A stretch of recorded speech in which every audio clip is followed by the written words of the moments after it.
Praise the lord, హల్లెలూయా. దేవుని పరిశుద్ధ నామానికి స్తుతి కలుగునుగాక. ఆమెన్. ఉదయకాలపు మన్నా అనే ఈ కార్యక్రమాన్ని చూస్తున్న మీ అందరికీ ప్రభు పేరిట వందనాలు తెలియచేస్తూ ఉన్నాం. మీ అందరికీ స్వాతంత్ర దినోత్సవ శుభాకాంక్షల్ని తెలియచేస్తూ ఉన్నాం. పరిశుద్ధ గ్రంథంలో నుంచి ఒక వాక్య భాగాన్ని మనం ధ్యానం చేసుకుందాం. మార్కు సువార్త 11వ అధ్యాయం 2-3 వచనాల్ని మనం చదువుకుందాం. మీ ఎదుటనున్న గ్రామమునకు వెళ్ళుడి. అందులో మీరు ప్రవేశింపగానే కట్టబడి ఉన్న ఒక గాడిద పిల్ల కనబడును. దానిమీద ఏ మనుష్యుడునో ఎప్పుడునో కూర్చుండలేదు. దానిని విప్పి తోలుకొని రండి. ఎవడైనను మీరెందుకు ఇలాగు చేయుచున్నారని మిమ్మును అడిగిన ఎడల అది ప్రభువునకు కావలసి ఉన్నదని చెప్పుడి. తక్షణమే అతడు దానిని ఇక్కడికి తోలి పంపునని చెప్పి వారిని పంపెను. దేవునికి స్తోత్రం, హల్లెలూయా.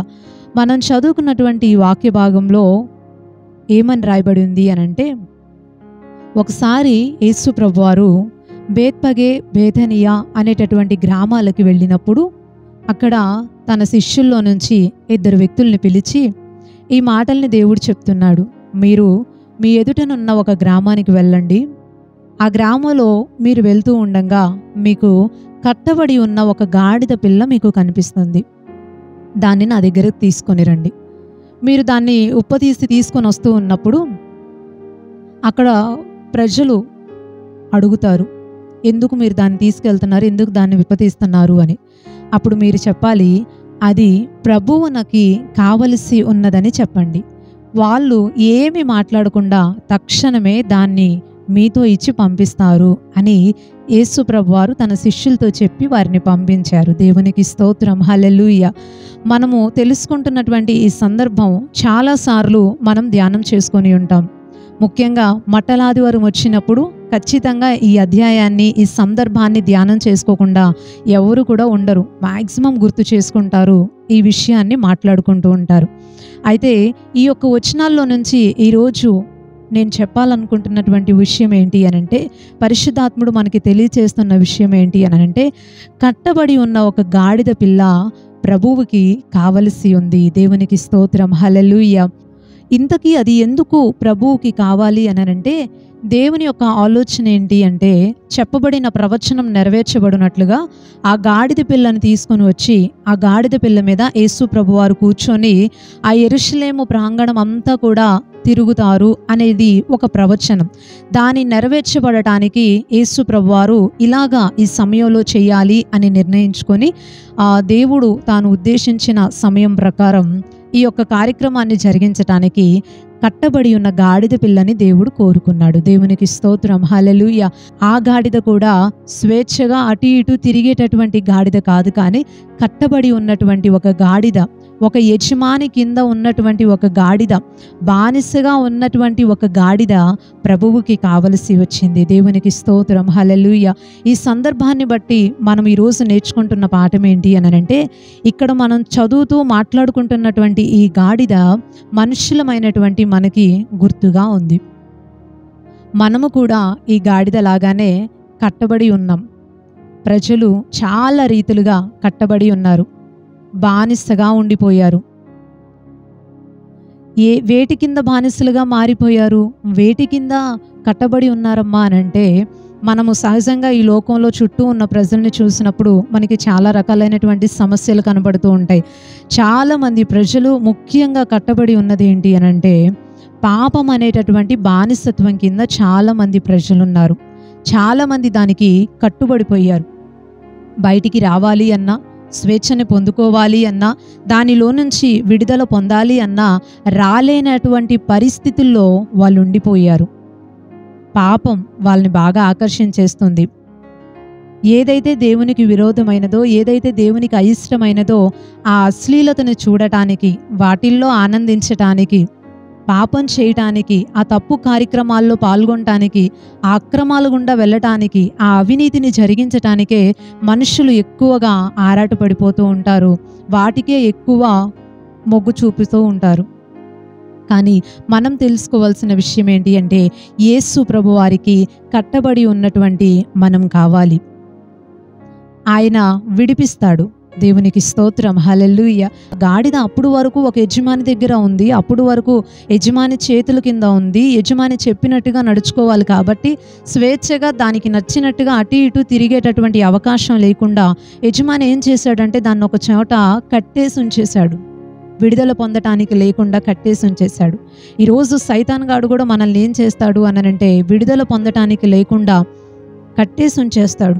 స్వేచ్ఛగా మనం వచ్చి మనకి నచ్చినట్టుగా ప్రభువుని ఆరాధించుకోవటానికి వాడు అవకాశం ఇవ్వడు. స్వేచ్ఛగా వచ్చి ప్రభు సన్నిధిని గడపటానికి వాడు అనుకూలతను చూపనివ్వడు. ఏదో ఒక పాపం, ఏదో ఒక భారం, ఏదో ఒకటి సమస్య, ఏదో ఒక అప్పుల్లోనో లేకపోతే కుటుంబ పరిస్థితుల్లోనో లేకపోతే అనేక రకాలైనటువంటి మానసిక వ్యధల్లోనో బయటికి రానియకుండా లోలోపల కట్టబడి ఉండేలాగా సైతాన్ గాడు చేస్తాడు. ముఖ్యంగా ఈ రోజుల్లో ఇంకా ఎక్కువగా మనం చూస్తుంది ఏంటి అనంటే మానసిక పరమైన ఒత్తిడులు, ఒక రకమైన డిప్రెషన్తో కూడినటువంటి మైండ్ సెట్ అనేది ప్రజలలో ఎక్కువ ఏలుబడి చేస్తూ ఉంది. చిన్న విషయమే కానీ లోతుగా ఆలోచించి బాధపడి కృంగిపోయి నిద్ర పట్టకుండా అదే ఆలోచించి ఆ దిశగానే కృంగిపోయి అనారోగ్యం పాలైపోయి శరీరాన్ని క్షీణింపచేసుకొని వారి జీవితాల్ని ముగించేసుకొని తొందరపాటు నిర్ణయాలతో ఆత్మహత్యలు చేసుకొని ఇలా చాలామంది ప్రజలు చాలా రీతులుగా బంధించబడిపోయి బయటికి రాలేక ఆ డిప్రెషన్లో నుంచి విడుదల పొందలేక చాలామంది ప్రజలు ఇబ్బంది పడుతున్నారు. అప్పుల భారాలు, అప్పులు కూడా అంతే. తెలిసి తెలియక కొన్ని సమయాలలో జరిగినటువంటి విషయాలను బట్టి చాలా లోతులోనికి అప్పుల్లో కూరుకుపోతాం.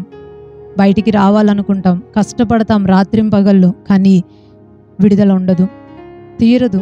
వడ్డీలు పెరిగిపోతూ ఉంటాయి. అసలు కట్టడానికే ఛాన్స్ ఉండదు, వడ్డీలు తీర్చుకోవడానికే సమయం సరిపోదు.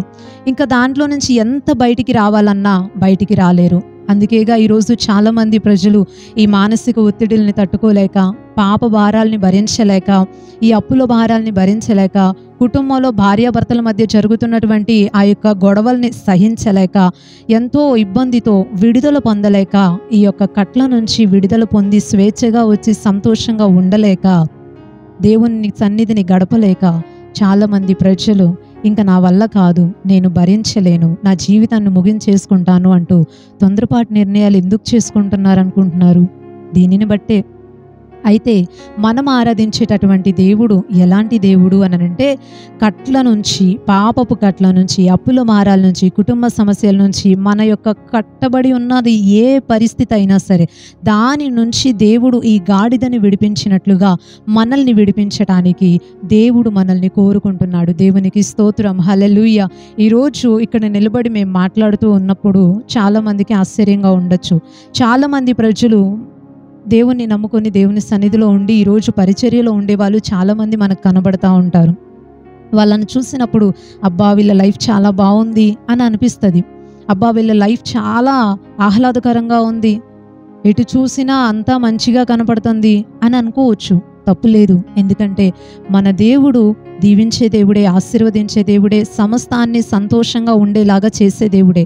అయితే ఇదంతా కూడా రావటానికి ముందు, ఈ పరిస్థితుల్లోనికి రావటానికి ముందు మేము కూడా ఒకప్పుడు ఇలాగే కట్లతో కట్టబడి ఉన్నాం. ఈ గాడిదలాగే మేము కూడా బానిసత్వ బ్రతుకుల్లో ఉన్నాం.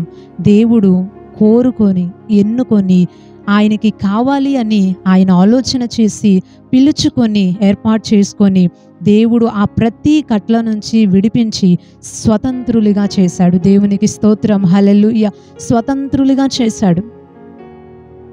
ఈరోజు సంతోషించేలాగా దేవుడు చేశాడు, స్వేచ్ఛగా ఉండేలాగా చేశాడు, సంతోషంగా దేవుణ్ణి ఆరాధించుకునేలాగా దేవుడు చేశాడు.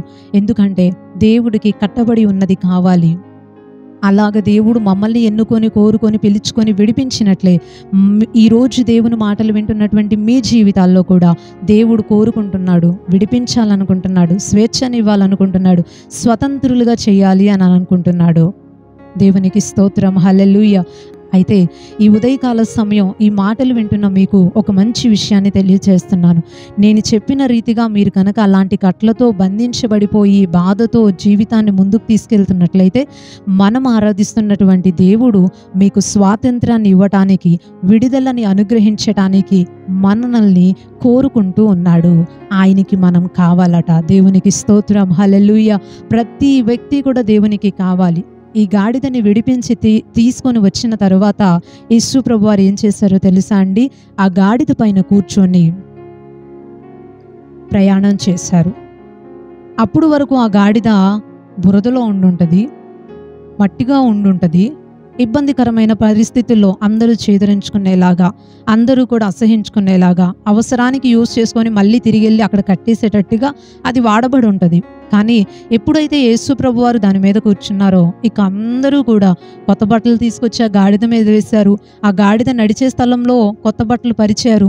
చుట్టూ ఉన్నటువంటి ప్రజలు మట్టలు తీసుకువచ్చి ఆకులతో, మట్టలతో, పువ్వులతో అలాగ ఊపుతూ జయము జయము, హోసన్నా హోసన్నా అంటూ దేవుణ్ణి గణపరుస్తూ ఉంటే ఈ గాడిద కనిపించుంటది.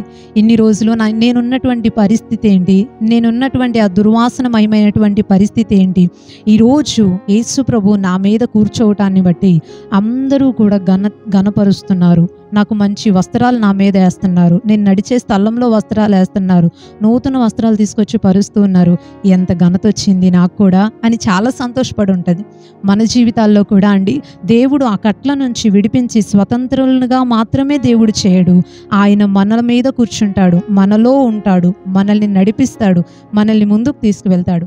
ఆయన్ని కలిగి మనం ముందుకెళ్ళినప్పుడు ప్రజలందరూ కూడా మనల్ని బట్టి ప్రభువుని ఘనపరిచేటట్లుగా మన జీవితాల్ని దేవుడు సమస్త విషయాల్లో ఆశీర్వదిస్తాడు. మానసిక వేద పోతుంది, అప్పుల భారం పోతుంది, పాప భారం పోతుంది. మనం ఏదైతే మాట్లాడుకున్నామో సమస్త విషయాల్లో దేవుడు విడుదల అనుగ్రహించినప్పుడు ఇంకా మనం నీట్గా, పవిత్రంగా, పరిశుద్ధంగా మారిపోతాం.